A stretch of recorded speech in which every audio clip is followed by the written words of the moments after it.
Syeda Ralum sebanyak 18 unit rumah dinas milik Komando Distrik Militer atau Kodim Aceh Timur di Asrama Kompi B, Gampong Jawa, Kecamatan Langsa Kota hangus terbakar pada Kamis 3 April 2025.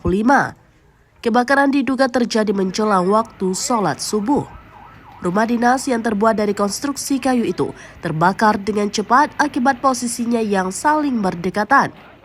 Akibatnya, sebagian besar harta benda penghuni tidak dapat diselamatkan. Petugas damkar BPBD Kota Langsa bersama tim dari BPBD Aceh Timur berupaya memadamkan api.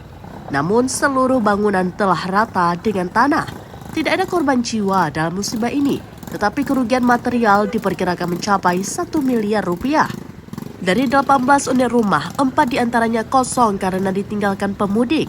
Sementara 14 unit lainnya berpenghuni saat kejadian.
Dari Langsa, Subir, serambinews.com. Download Tribun X sekarang, menghadirkan lokal menjadi Indonesia.